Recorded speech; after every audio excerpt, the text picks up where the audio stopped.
알리야, 히브리어로 올라감을 뜻하는 이 단어는 유대인들에게 단순한 이민이 아닌 영적 고향으로의 귀환을 의미합니다. 인류의 역사 속에서 알리야는 약속의 땅으로 돌아가고자 했던 유대 민족의 오랜 소망을 담고 있습니다. 그 시작은 수천 년 전 이집트의 종살이에서 벗어나 자유를 향해 나아갔던 출애굽 사건이었습니다. 억압의 땅을 떠나 조상의 땅으로 돌아간 이 여정은 알리야의 가장 첫 모습이 되었습니다. 이후 바벨론으로 끌려갔던 이들이 다시 예루살렘으로 돌아와 성전을 재건하며 민족의 뿌리를 되새겼지만 성전의 파괴와 함께 유대인들은 전 세계 속으로 흩어지는 긴 방랑의 시간을 맞이하게 됩니다.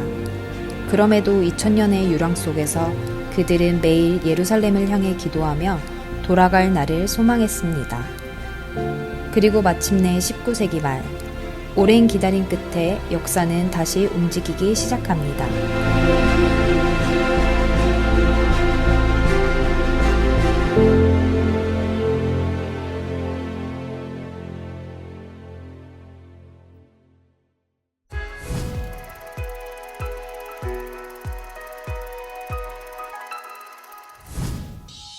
약속의 땅으로 돌아온 이들에게 필요한 것은 단순한 도착이 아니라 뿌리를 내릴 수 있는 토대였습니다. 1929년 주이시 에이전시는 영국 위임 통치령 아래에서 설립되어 흩어진 유대인들을 하나로 조직하는 중심 역할을 맡게 됩니다. 주이시 에이전시는 알리야를 체계적으로 준비하며 장차 세워질 공동체의 행정과 정착을 이끌어 갔습니다.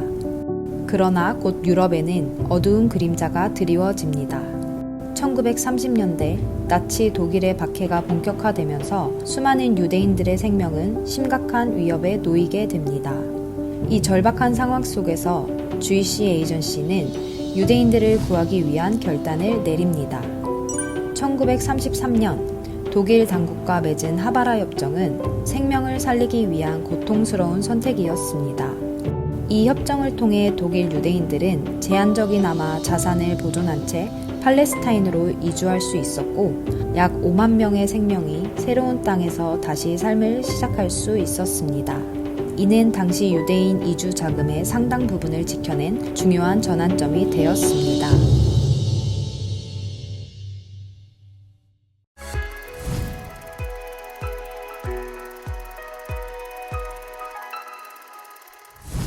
마침내 역사의 한 장이 열립니다.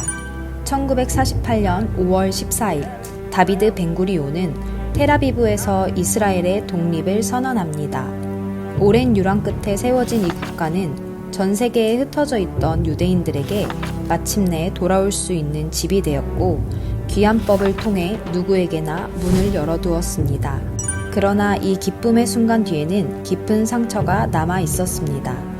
유럽 전역에서 홀로코스트에 참혹한 시간을 견뎌낸 생존자들이 있었습니다. 1949년 키프로스 수용소 등지에 머물러 있던 23만 9천 명의 생존자들이 마침내 이스라엘의 항구에 도착합니다. 상처 입은 몸과 마음으로도 나라를 세우는 일에 동참했고 그들의 삶 자체가 이스라엘 국가 건설의 중요한 기초가 되었습니다.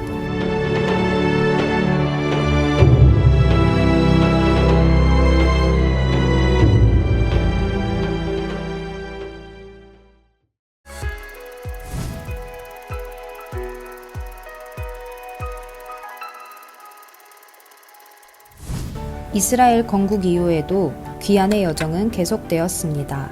때로 그 길은 광야를 지나야 했고 때로는 하늘을 통해 열렸습니다. 1950년 매직카펫 작전이라 불린 구출 작전은 예멘 유대인들에게 새로운 출애굽이 되었습니다. 사막을 건너온 이들은 비행기에 몸을 싣고 약 4만 9천 명이 약속의 땅으로 옮겨졌습니다. 마치 독수리 날개로 너희를 업어 내게로 인도하였느니라 라는 성경의 말씀이 현실이 된 순간이었습니다. 같은 시기 중동과 북아프리카 전역에서도 유대인들을 향한 박해가 이어졌습니다. 이라크와 이란 그리고 북아프리카 여러 지역에서 삶의 터전을 잃은 수십만 명의 유대인들이 탈출을 감행해야 했습니다.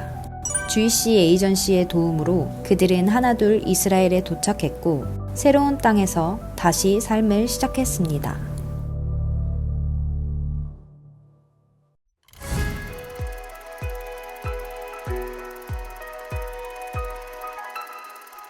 (1967년) 짧지만 치열했던 6.1 전쟁은 이스라엘의 역사에 깊은 전환점을 남깁니다. 예루살렘 구시가지가 다시 회복되었다는 소식은 전 세계로 퍼져나갔고, 이는 단순한 군사적 승리를 넘어 흩어져 있던 유대인들의 마음을 흔드는 사건이었습니다.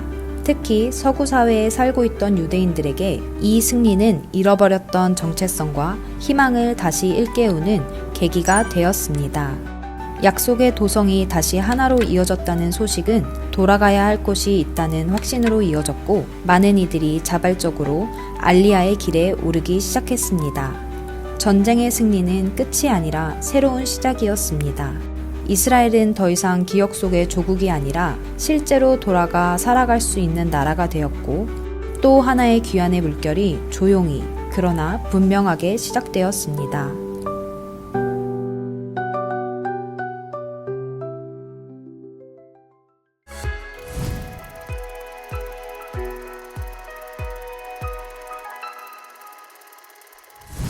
아프리카 대륙 깊은 곳에서도 돌아가야 할 약속의 부름은 이어지고 있었습니다.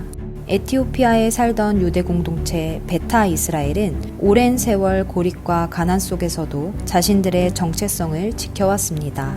그러나 1980년대 수단의 기근과 내전은 그들의 생존을 위협하기 시작했습니다. 이 절박한 상황 속에서 이스라엘은 다시 한번 구출의 손길을 내밉니다. 모세 작전과 여호수아 작전을 통해 약 8,000명의 에티오피아 유대인들이 목숨을 걸고 광야를 지나 약속의 땅으로 옮겨졌습니다. 밤을 가르는 비행기들은 침묵 속에서 생명을 실어 나르는 구원의 통로가 되었습니다. 그리고 1991년 인류 역사상 유례 없는 작전이 펼쳐집니다. 솔로몬 작전. 단 36시간 동안 35대의 비행기가 쉼없이 오가며 14,400여 명을 한꺼번에 수송했습니다. 극도의 긴박함 속에서 비행기 안에서 새 생명이 태어나는 순간도 있었습니다. 검은 대륙에서 시작된 이 여정은 하나님께서 피부색과 언어를 넘어 자신의 백성을 기억하고 계심을 증언하는 또 하나의 이야기였습니다.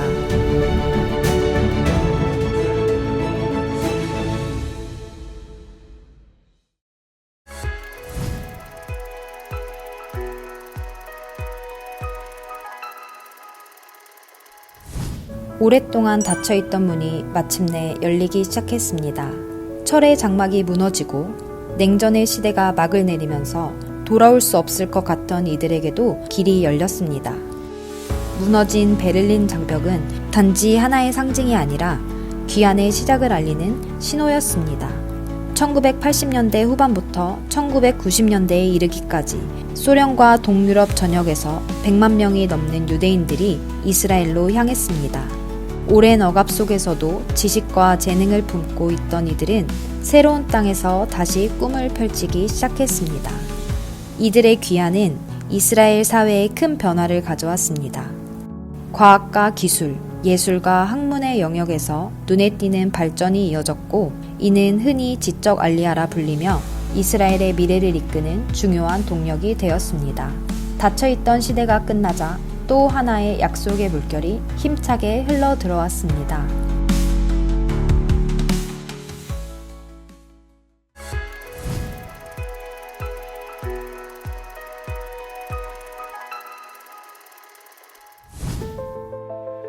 알리야는 과거의 이야기가 아닙니다. 오늘도 이스라엘의 공항에는 새로운 세대가 도착하고 있습니다. 설렘과 긴장을 아는 젊은 얼굴들, 그들의 발걸음은 여전히 약속의 땅을 향하고 있습니다. 지금까지 주이시 에이전시를 통해 약 400만 명이 고국으로 돌아왔고, 그 귀환의 여정은 지금 이 순간에도 계속되고 있습니다. 이 거대한 역사에는 전 세계의 동역자들이 함께하고 있습니다. 한국과 미국, 일본을 비롯한 세계 곳곳의 교회들은 알리야 사역에 동참하며 이 귀환의 물결에 참여하고 있습니다. 기도와 후원, 그리고 사랑의 손길은 흩어진 이들이 다시 집으로 돌아오는 길을 밝히는 등불이 되고 있습니다. 알리야는 단순한 이주가 아니라 하나님께서 흩어진 백성을 다시 모으시겠다고 하신 약속이 오늘 우리의 눈앞에서 이루어지는 현장입니다. 그 약속의 성취는 멈추지 않고 흐르고 있으며 이제 그 이야기 속에 우리의 순종과 동참이 더해지고 있습니다. 알리야는 한 민족의 귀환이자 하나님께서 시대를 넘어 이루어 가시는 약속의 역사입니다.